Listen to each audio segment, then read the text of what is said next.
Yeah, perfect. All right, let's jump in.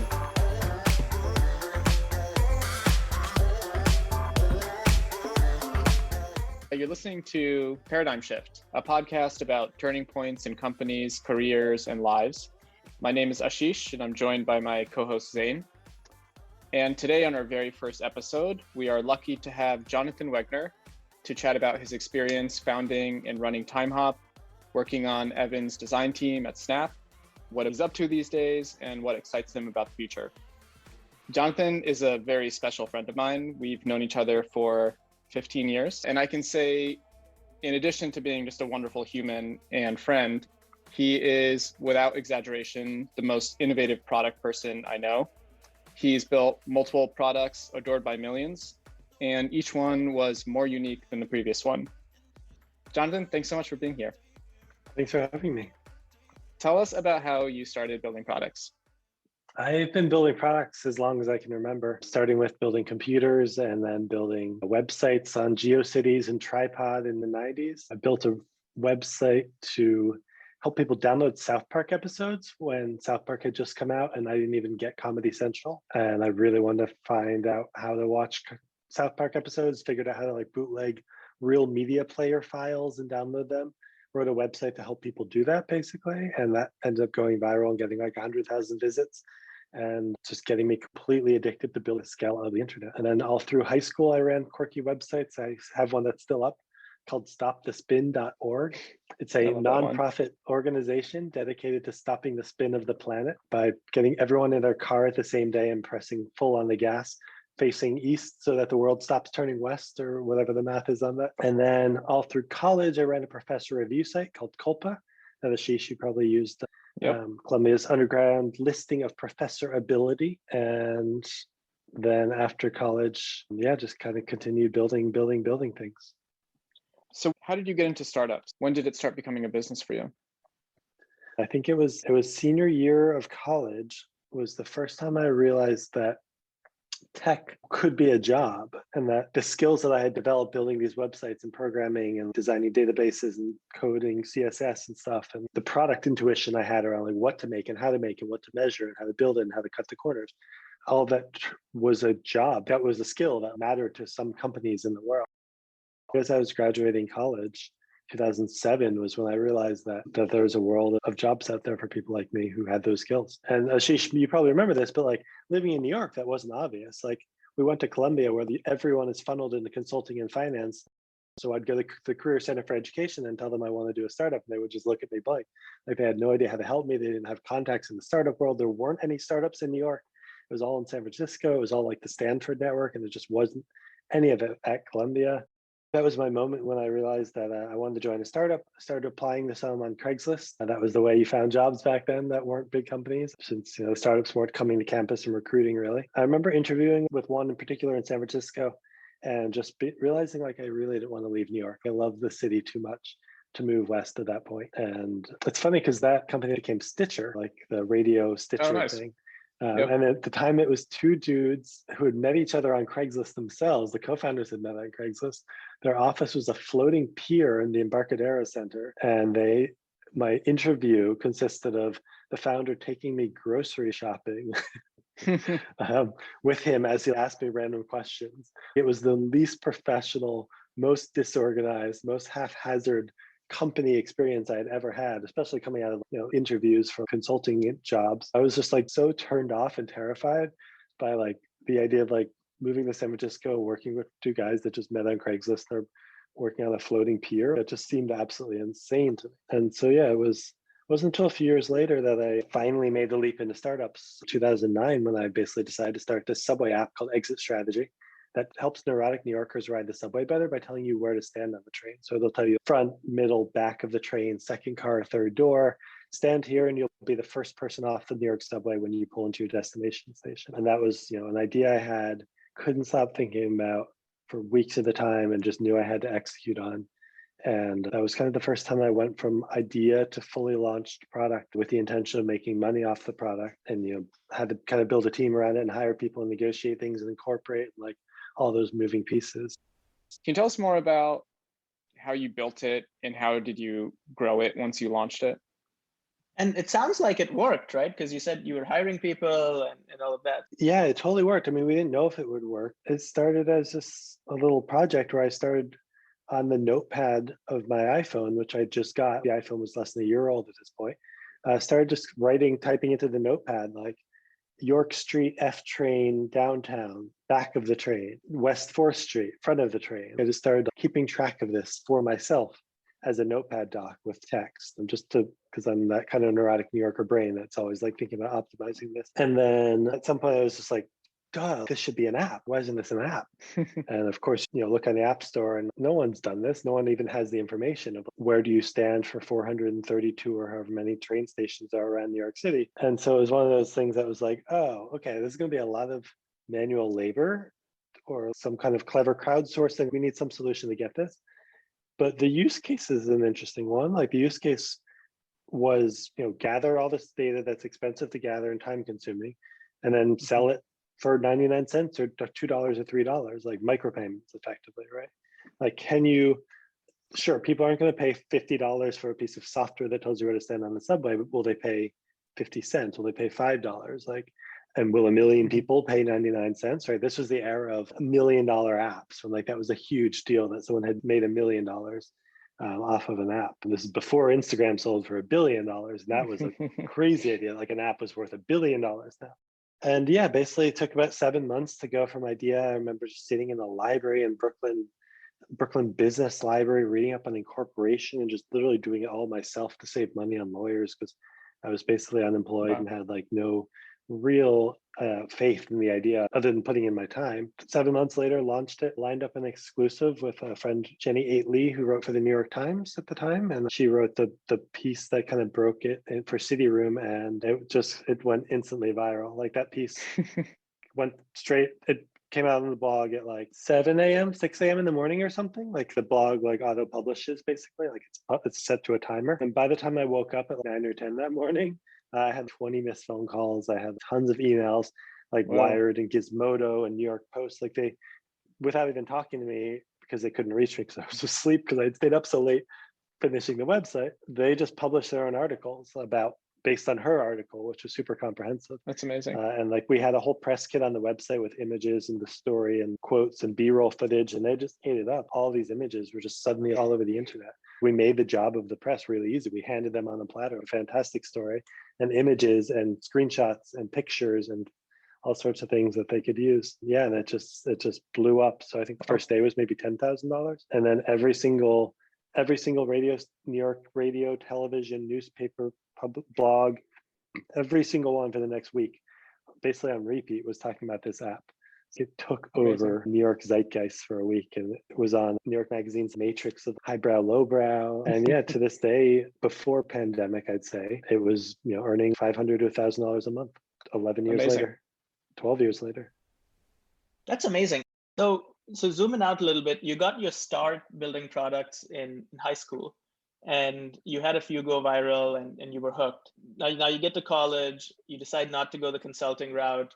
You decide to build your own iPhone apps. You have your first little product out. It's successful, more successful than you think. And you spend some time improving it. How do you then get to Timehop? Yeah, it was about 2 years between having the idea for the train app and then having the idea for Timehop. And yeah, in that time, launched the train app, worked on it, and was all the while kind of looking for the next thing to work on, knowing that I had built a medium-sized company. I had built a $10,000 a month revenue company that was paying my salary and split 2 or 3 ways with the other part-time people, but it wasn't really a company that was going to be able to support multiple people. And so 2010, I found myself an early expert in mobile. I had done iPhone, I had done Android, I had done BlackBerry. I had built integrated analytics. I knew how to think about it. I knew the ins and the outs of the platform. So I just started doing some consulting work for friends who were in the mobile app space, one of which was Steve Martocci, who founded GroupMe. I was a super early product person for a month or two, just kind of pinch hitting at GroupMe when it was 6 people in the room and they were just starting to take off, just starting to build their move from an SMS product to an app. So that was a really cool time. And then, they made me a full-time offer. I just remember how hard that was to turn it down, because I was a comfortable cushy salary, a fast growing startup with 6 of the smartest people I've ever met working on a product that's growing 10% week over week. I'm insane to turn this down, but let's turn it down. And so, yeah, I turned it down basically to join Techstars with Benny, my exit strategy engineer, co-founder, turned Timehop co-founder, basically. So yeah, we were working on an entirely different idea at the time. It's super boring. I'm not going to bore you with that. But then we had the side project hackathon day where we went to Foursquare's hackathon, and I had become super interested in building on top of APIs and super interested in exploring APIs as like a layer to build on top of, and had probably built like 10 or 15 different Foursquare apps at that point. Like I had taught myself PHP. Again, I learned it in high school, I guess, but totally forgotten it. Taught myself PHP just to program all these like fun, quirky Foursquare apps and Twilio apps, and was building things that would text me when my friends were in my neighborhood, or would Venmo pay my friends when they checked in at the same place as me. It was just messing around with like Rube Goldberg device style API mashups, basically. And yeah, we had this idea to basically do a mashup of Foursquare where it would make a ghost version of yourself, kind of like Mario Kart, where you get to race your ghosts from a year ago. Except we thought it'd be interesting to see where your ghost version, where Jonathan from a year ago had checked in on Foursquare, and feed that back to yourself in your feed. And so you would be friends with yourself on Foursquare, but it was your ghost version. It was Jonathan's ghost, and Jonathan's ghost would be, having dinner right now or having lunch right now. It was whatever I was doing a year ago. So it'd be a real-time replay of the past on top of the present, basically. How were you thinking about the business model and how this would become viable over time? Because that was the time when nobody was really making a lot of money on the internet, right? Not like people do today. And you had just shut down a company that was making decent money, right? Like $10,000 a month was probably really good back then. So how did you think about achieving bigger business success in this new go around? The Subway app was basically just side project life support. We continues to this day to earn some money. But yeah, I mean, we didn't really worry about that. Like we just took the leap. We knew that, leap and the net will appear. It was kind of the thinking. Like we knew we were onto something that no one else was exploring, which was the archive of the internet. There was archive.org, like the internet archive, where you can view a website, and they've scraped the hell out of websites and captured a historical website, but no one was doing anything with personal archives and personal databases and all the digital exhaust coming out of your use of all these services. Like as you use these services, you're leaving footprints, leaving traces. Like even every time I do my taxes and I look over my year's expenses, it's this nostalgic trip where I'm like, oh my God, my credit card swipes are a digital history of every lunch and dinner I'd had over the past year. And so that was the thinking behind Timehop, was like through our natural use of Foursquare check-ins, Facebook picture posts, just taking a picture in general, text messages, credit card transactions, like we're telling the story of our lives through digital interactions and transactions.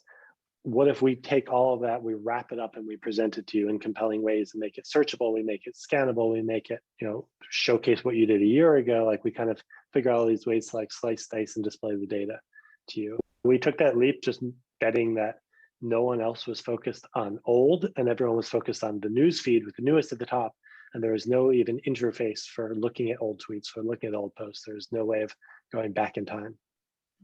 So you were at this hackathon at Foursquare with your co-founder, Benny, and this was the idea you built that weekend. So you built a way to see what a ghost version of yourself had checked into a year ago. And so what happened? How did that then become Timehop? What was that journey like?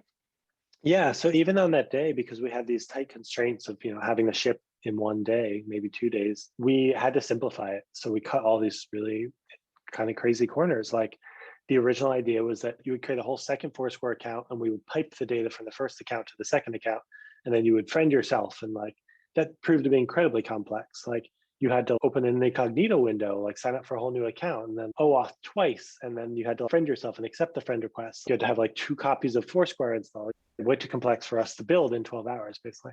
And so we were like, oh, well, the Foursquare API gives us your email address. So with one click, we get your history and your email. Why don't we just email you? It was very obvious at that moment. It was like, oh, here's a really clever shortcut. We'll just email you what you did a year ago today, every day. And you'll get it in email form. And so the product was called Foursquare and 7 years ago, a pun on Fourscore and 7 years ago, Foursquare and 7 years ago, which was very hard domain name to type. It was obviously available, but yeah, people figured out how to find it, and we launched it at the 100-person hackathon, and we had maybe 20, 30 people sign up. And then the next day, they all just got this magically emotional email in their inbox, and it just kind of slowly blew up from there. Like it trickled from like 30 people a day to 50 to 70 to 80. And it wasn't our focus. Like we weren't trying to push it. We were actively trying to build this other business. And this was our little press release of some weird creative idea. And then it got to a point, I remember, where after maybe 4 or 5 months, it was, say we were sending 3,000 emails a day, which meant we were sending 100,000 emails a month, which meant that we had moved past the free plan on SendGrid, which meant that suddenly this freaking side project was going to cost us $200 a month or whatever to send all these emails.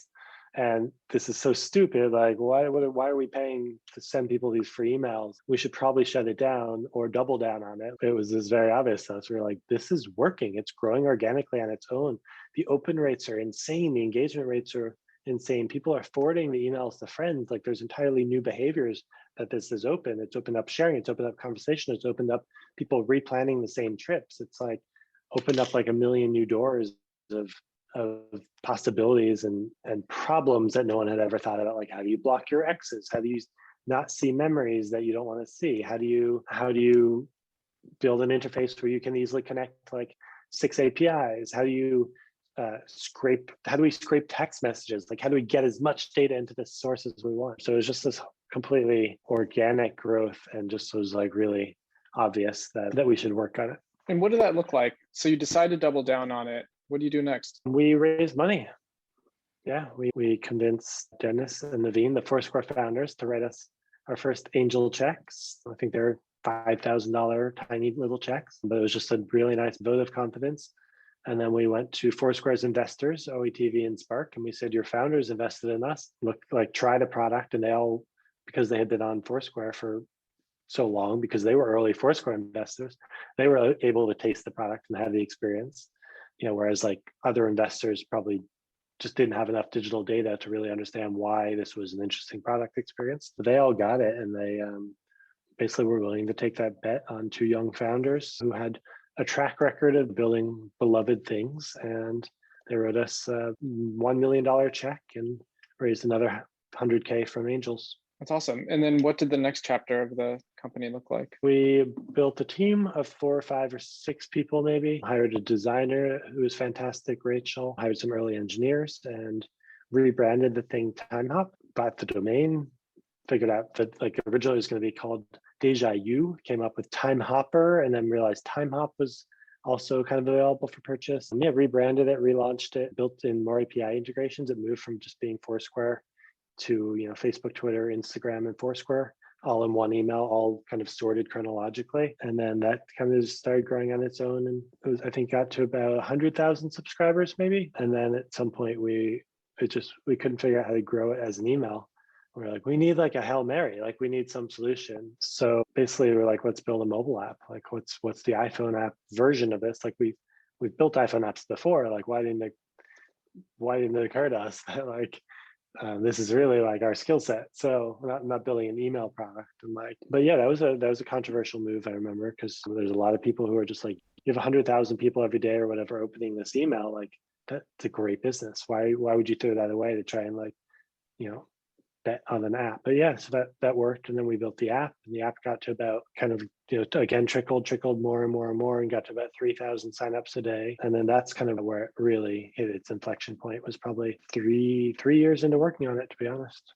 And what was the inflection point? Was this the Facebook moment? Because I think that's where I experienced Timehop. It was just all over my feed. Yeah, we made a bunch of changes at once, including prioritizing sharing to Facebook, changing what was being shared to Facebook from a URL to an image with the Timehop logo embedded in it, which meant that your friends seeing it on their feeds didn't have to click on it to be like, what is this weird website Zane is using and why do I care? Like it was just boom, here's a picture of Zane 6 years ago as a younger person, like with the Timehop logo. Oh, that must be an app. I want that. Like it turns out like they didn't really need the landing page. They didn't need like help finding it all they needed to know was like, here's what the product is and here's the name. And then they assumed it was an app and would just go to the app store and type Timehop. So we moved away from trying to push really hard on one-to-one sharing. Like in the early days, we had like a big focus on like text this to a friend, copy this link, send this to a friend. And it was kind of accidental. It was, I think iOS 6 or 7 or something had come out, and now you could attach MMS messages from an app. So whereas before we were limited to sending a text message link to your friend if you want to share a Timehop memory, iOS 7 or whatever let us attach a photo to it.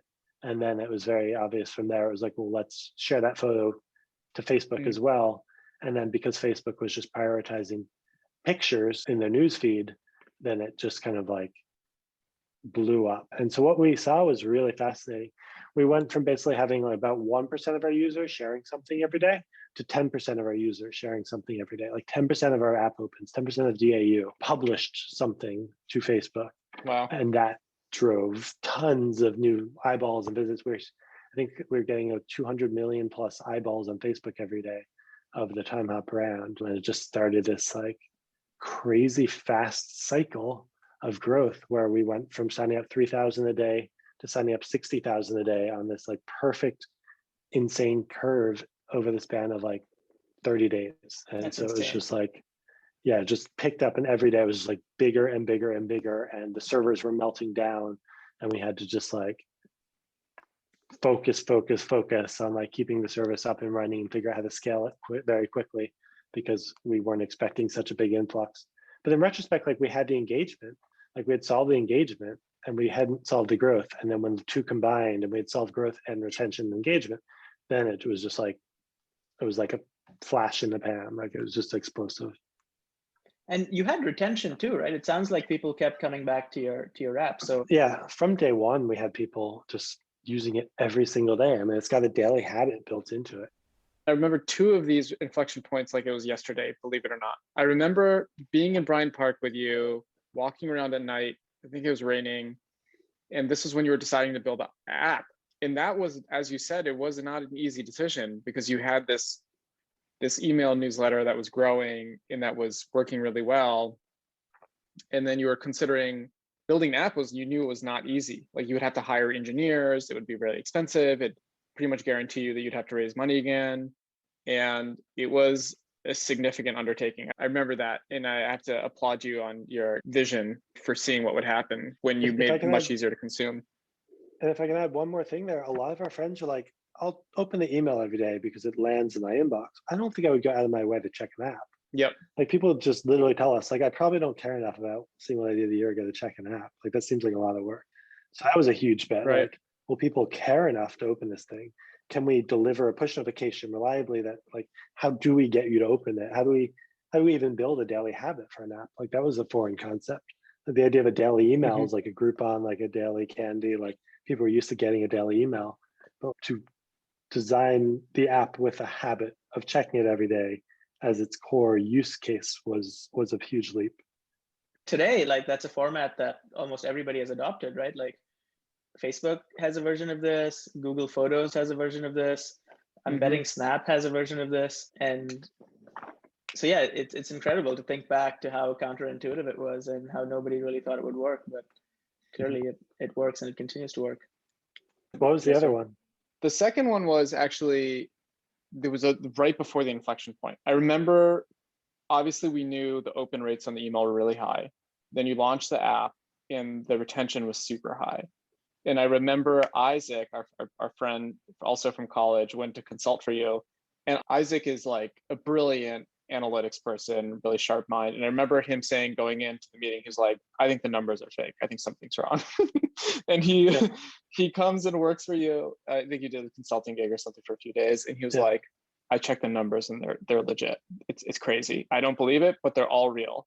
And then he was basically saying, you just need to turn this dynamic a little. I think maybe you were thinking about making the change to making sharing one-to-many versus from one-to-one.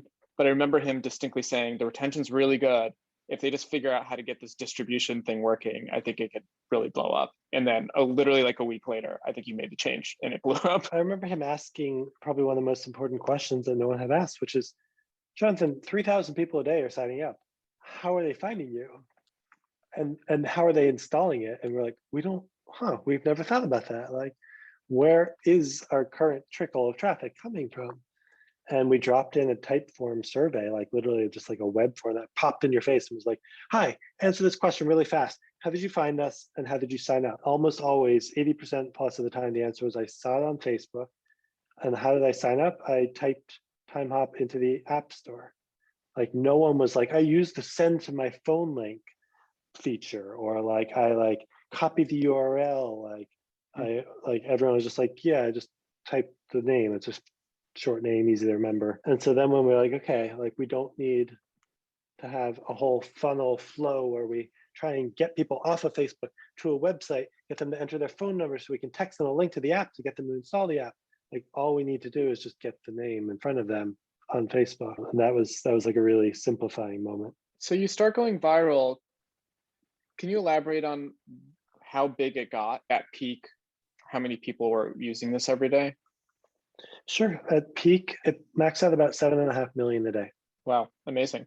And what happens then once you hit the peak? Well, about that time, Facebook copied us with a feature called On This Day, and it kind of caused it to plateau, I would say. And I mean, the service, or maybe the service had already plateaued. It's a little hard to understand causation of what happened versus what was naturally going to happen. But it blew up in the sense of like, suddenly it was everywhere and, went from 1 million users to 20 million users in the course of a year or something like that. What was that like for you personally? Because you'd gone from being this indie app developer that nobody knew about, people probably didn't really get what you did for your day job, to your mom probably knew Timehop, right? And her friends and everybody in your social circle. So what was that like for you? Yeah, it was really cool. It was cool going from our team would tell us that, they used to go to events, dinners, and their friends would be like, what do you do? And they'd be like, I work for this app, the social media company called Timehop, and like it shows you what you did. And it went from that to being just like, I work at Timehop. Oh, you work for that cool company that like does, like people suddenly like it was a thing that people knew and they no longer had to explain it and like pitch it. There's just like natural familiarity in the air with like everyone. I remember, some of my most exciting moments have always just been when you see your product in the wild. Like the first time I saw Exit Strategy, the Subway app, on someone's phone on the subway, I was like, the same thing which was true of Timehop. Like I remember sitting next to a woman who was just like checking her Timehop on the plane. I was like in our Slack room being like, guys, there's a live user, right? It's just like a virus that's spread all over. Like people are using this thing. It's really cool. So those are really magical moments. And then the fundraise situation just totally changed because we got to like 19th on the App Store in the US or something. We just suddenly had like a ton of inbound investor interest in what we were doing.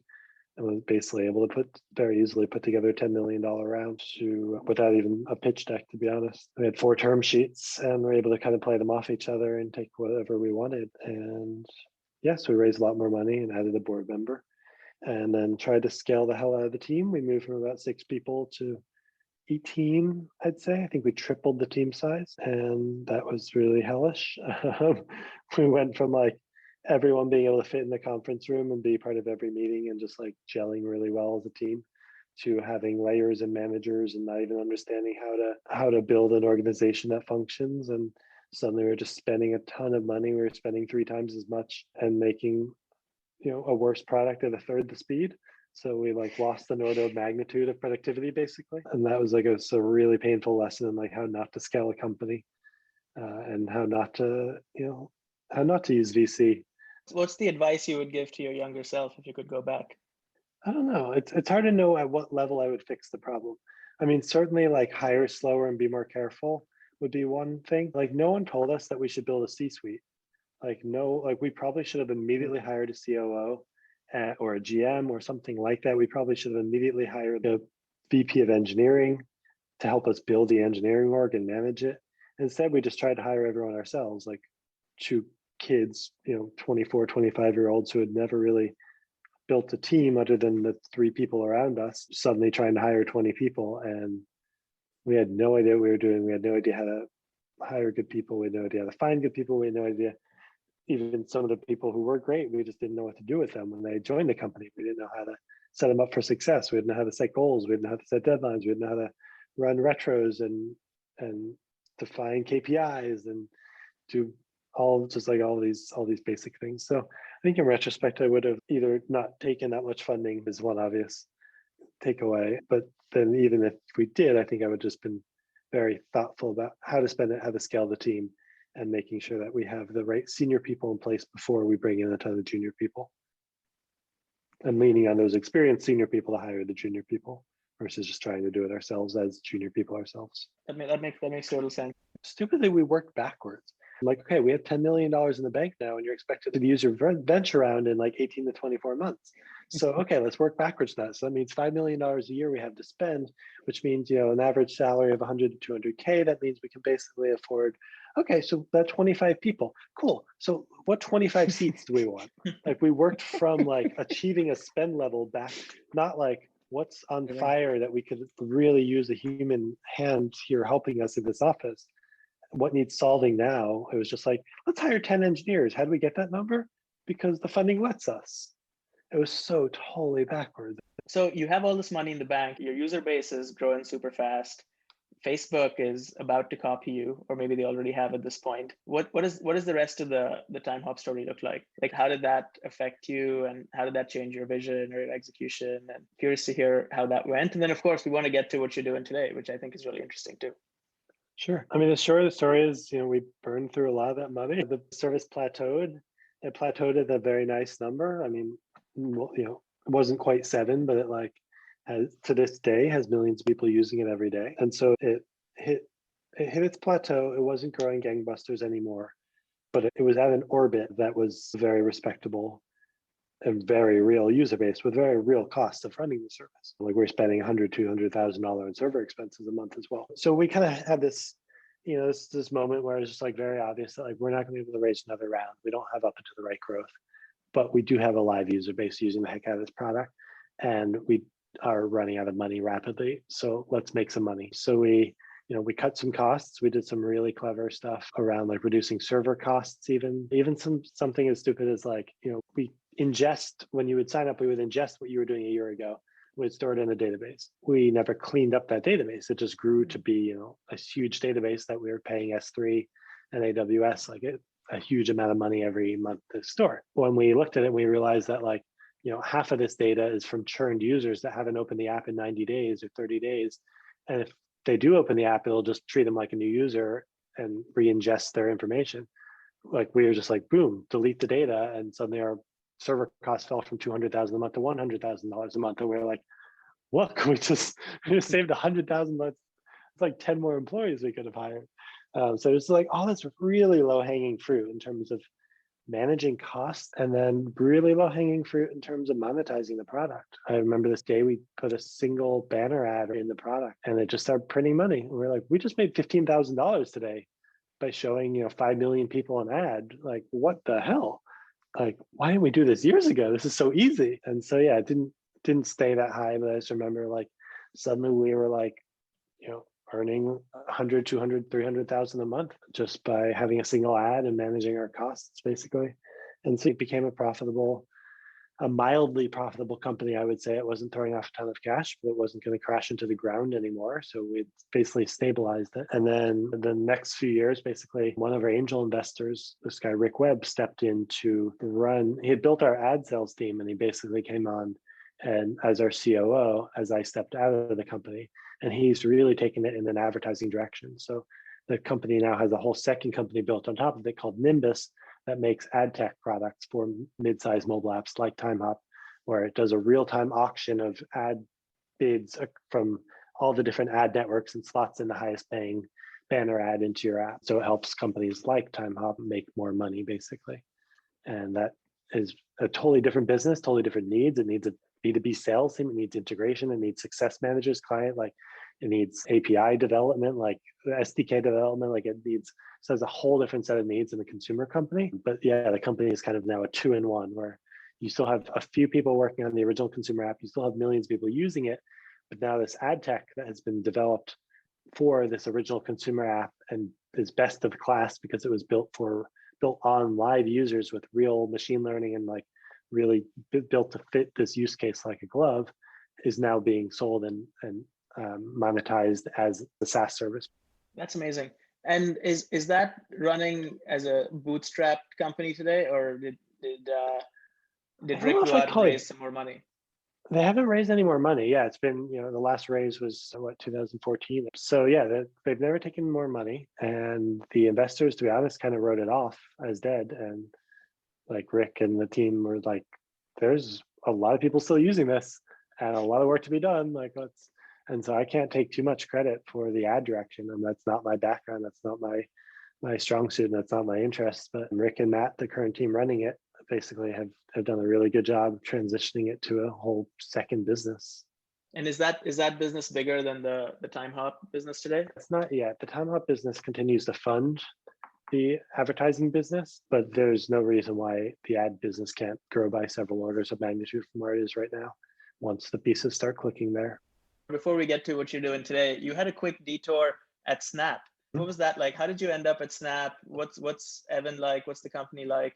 I know it was sort of like you were in between things. It was probably a whirlwind experience, but what was that moment like for you? After about 6 years, I was just kind of burnt out of running Timehop, and my project had become a prison. And so I was in a meeting with Evan at Snap, pitching a biz dev partnership where we would integrate Timehop into Snapchat. And basically an opportunity came up for me to join Snap and basically run the memories product at Snapchat. And it just kind of made a lot of sense for me personally. It made a lot of sense for the company, for Timehop to continue running, but to put it in these more qualified hands to take in this advertising direction. And so I transitioned out of that, moved from New York to LA, and joined Evan's design team at Snap. And it was totally wild to go from like a 15-person company to a 3,000-person company. I had never worked for a company that large. Yeah, I had no idea how to operate. I had no idea that like I would need to spend so much time like selling my ideas versus just telling people to build it and talking about what to build versus like so much more communication and planning. There's like a lot of mismatch around like the role of what I thought I would be doing and then what they thought I would be doing when I actually showed up there on day one. But in some ways, it was the creative place I had hoped for. Like I was hoping to see what one of the most absolutely insanely creative tech companies looks like from the inside.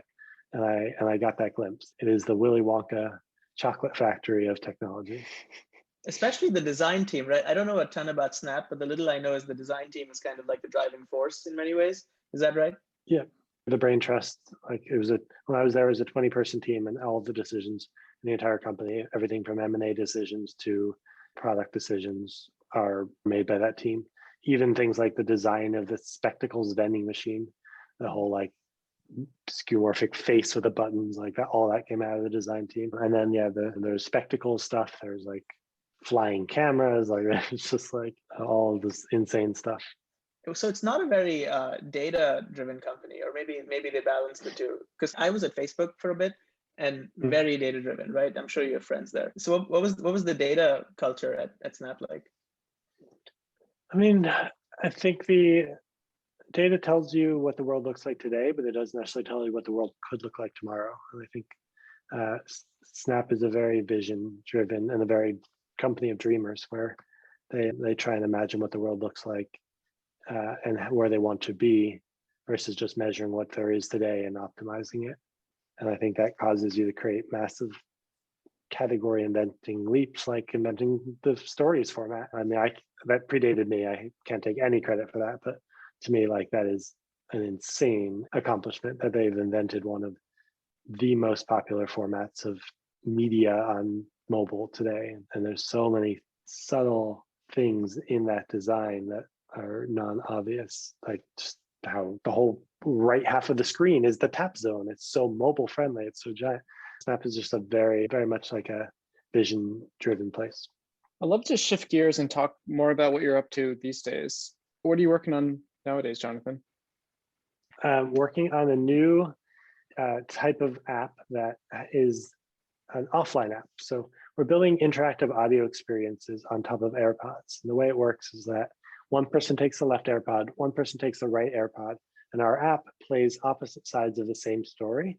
And then you basically follow the directions coming into your ear and you role play out these scenarios and these scenes and these stories together.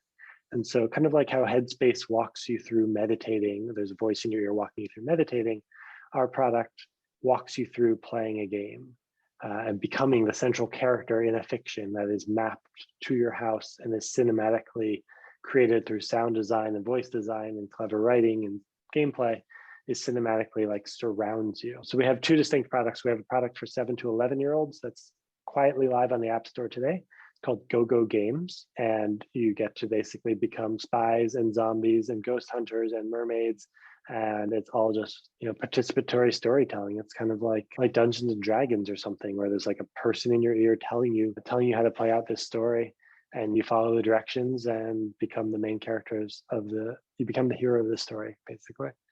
And then the couples version, we don't have a name yet officially, but probably several months away from putting something out there. But those are a little bit more focused on creating connection between people, creating date night activities that can be shared between any two people, and really just giving you like really fun shared virtual experiences that bring two people closer together. That's awesome. What excites you about audio, maybe more specifically interactive audio? I have always felt like audio is such an intimate medium. I mean, I grew up listening to NPR and radio and Click and Clack and Car Talk and like This American Life, and just like growing up listening to Howard Stern and like talk radio, and there's something really powerful to me about audio, which is that it leaves your hands free and it leaves your eyes free and it leaves you free to move around and do something, right? It's kind of why it's perfect for driving or working out to audio music or going for a run or something like that. The very first experience I ever had with that, I remember, was Runkeeper in 2010. And I don't know if you remember Runkeeper, kind of like a Strava competitor that tracks your runs. And, you know, I'd press play and I'd be wearing my headphones, and literally the voice would interrupt my music and say, 5 minutes, current pace, 7 minutes, 45 seconds, current distance, 0.5 miles. And it was like read you, it was like a heads up display, but like in your head, like, you know, overlay on the screen. But like the audio version of it was just so powerful to have an audio interface. It was so intimate. It made so much sense to be running when you can't look at something and have a voice in your ear. And I've always just loved audio for that reason, that it lets you really change how you see something and how you learn about something, and what, like, even something as simple as listening to music, right? Like I remember putting on headphones, walking around Times Square once, and it becomes like a movie. Like when you have music on and you can't hear the crazy city around you, but you can just see it, like you really feel like it's this heightened emotional cinematic experience. And so I've always been interested in the power of audio and how you can create cinematic experiences with that. And then specifically a voice telling you what to do ends up being this very intimate thing where you're kind of trusting the voice. I mean, even meditation, right? Like you zone out, it almost becomes your inner monologue of breathe in, breathe out, like the passing cars, like don't chase the cars. Like there's these headspace metaphors that like really get you in the zone. And so guided audio and participatory audio, where you're not just consuming it, you're not just sitting there like a podcast imagining the story in your head, and you're not watching it like television where the action's on screen, but you are in the action is happening around you. It's mapped to your house, it's mapped to your character, your partner has become a robot, your house has become a spy room. Like they end up being like a lot more engaging and interactive than just listening and imagining. And so from my perspective, like there's two really interesting things. One is just that no one's explored that almost all audio is consumptive. Like every podcast you sit there and listen to, every radio show you sit there and listen to, every fiction podcast, Marvel, Wolf, like the Marvel stuff, which is some of the best fiction podcasting, even Serial, right? Like you're listening, you're just sitting there and listening. Your participation is limited to sitting and listening. And Headspace and Calm and Active and some of that running apps, like there's a whole other world there, which is active participatory audio. And so I'm really excited to explore that. I'm also really excited to just be building an app that doesn't live on the screen. The point of our app is to put down the phone and interact with another person in real life and interact with your world in new and interesting ways. And the phone can come alive. The phone does come alive in our episodes. We use the strobe and you zap things, or use the camera to scan things, or you spin around and like does motion tracking, motion sensing, but the action isn't on the screen. The action is in your head and in the room specifically and in your body.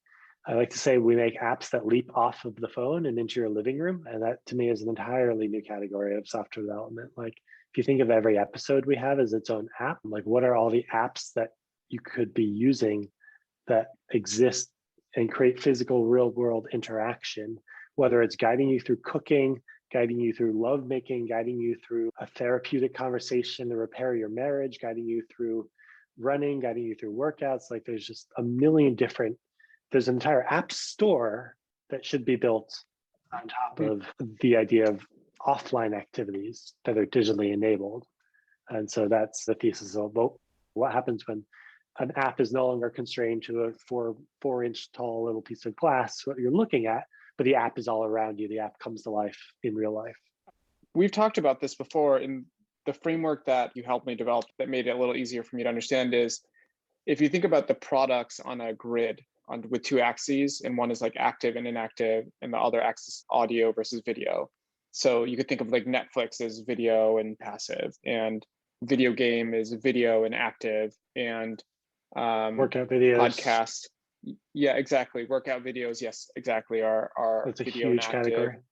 And then, on the audio side, you have podcasts, which are passive, and then active is maybe Calm, the workout audio running apps, and then what you're doing. It's interesting to think that basically this like active audio quadrant can touch a lot of the things that we do when we interact in the real world.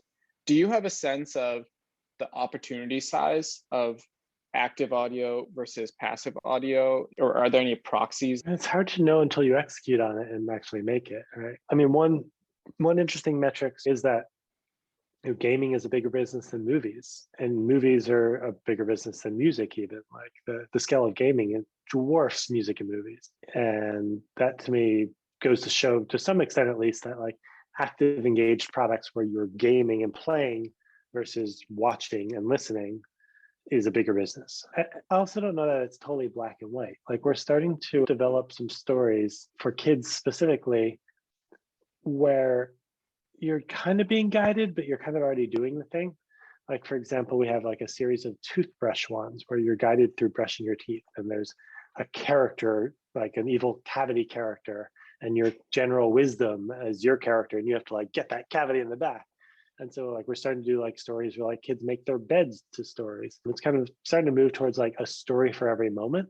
Like what happens when like someday the AirPods are like practically embedded in your brain, and you can always pretend that you're the hero in your own story, basically, and everything has its own soundtrack and music and fun storyline, and you're like constantly just inventing a little game. You walk up on a puddle and you pretend it's the Grand Canyon and you have to leap across it, right? Like kids' minds naturally work that way. They naturally just like make everything into a game. The floor is lava. The floor is lava. I can't stand on the floor, right? So they just like tend to cast an overlay story on top of mundane common things to just make it more interesting. And so in some ways, we're starting to figure out how do we weave ourselves into the daily activities that you're already doing. So we're not trying to be like a workout thing that you're going out of your way to do, but we're like quietly layering ourselves on top of the things that you need to do anyways, like making your bed and brushing your teeth. And so I think there's just so much to explore there around like I think of it like a digital parrot, like a little bird on your shoulder. It's just like is you like a funny inner monologue. Kind of like Stranger Than Fiction. Have you ever seen that movie? Will Ferrell movie where he hears a voice in his head and it won't stop, and it turns out to be a woman who is literally a famous author writing him into her novel. And so as she types, he's hearing her voice. It's very hard to describe, but watch the trailer. It's phenomenal, and there's a lot of parallels between that and what we're doing, where you can make the user make them feel like they're a character, and the world around them becomes more interesting as a result of that. That's super interesting. I've never thought of it that way, and it's like such a great way to think about it. Active audio. One example it brings to mind to me is I think there's this app called Detour. I don't know if you've heard about it. Absolutely, I was a big fan. Yeah, that's right. A great it's one. Like tour guides, right? So you can do this like tour of the Castro where I live, and it sort of walks you through the neighborhood and interesting sites and stuff like that. That's just one example. Yeah, and it was tied to GPS, so it would like go chapter by chapter as you got to the right spot. Yeah, they did some really interesting stuff, and they pivoted into Descript, which is now one of the best audio production tools. Jonathan, so you've obviously been building products for a while, and you started really early on the iPhone. I'm curious where you think the future of products and tech is going in 5 years and in 10 years. What sort of products do you think we'll be using day to day? I don't know. I don't do a ton of that type of long-term thinking, believe it or not. I very much like play with the Lego pieces in front of me. Like, what can we do with the tools today? And then what use cases and habits do they enable in the future? And what does that look like? Like that's kind of Timehop started with literally just playing around with APIs and like matching tools to vision and like meeting in the middle. So, I mean, the stuff that I think a lot about is just like AR, VR, especially is just really interesting to me. VR, of course, can take you to a different universe and let you pretend you're somewhere else. You know, create or now have things where you can recreate the sensations of touch and air and breath and heat, and like that's getting just absolutely crazy. Where it's like, you know, brain in a jar type level, where it's like you can almost feel like you're swapped out your body or something like that. And then the AR stuff is, of course, like closer to what we're doing, where it's very much grounded in the real world. And when most people think of AR, they think of visual overlays like Apple glasses or something, right? And you're seeing information overlaid on top of the world. And I think the category is a lot broader. I mean, Pokemon Go is AR, like what we're doing is AR, in the sense of, you know, stories that are mapped to the reality, and you use the objects, you knock on the floor and the floor talks back to you.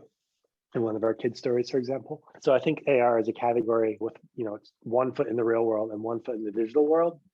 And how do you bridge those two is just, that's to me like one of the most fascinating spaces. And then what else? I mean, social is like, I don't know, insane. Like TikTok has taken over my day. So yeah, there's just, I feel like a lot more content creation than ever before. And it's getting like more and more micro, more and more creative. And I'm just kind of excited to see like how the internet gets weirder and weirder.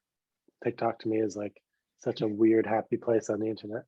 This has been fascinating. Thanks so much for coming on, Jonathan. This was a really great conversation. Sure. Thank you so much for having me.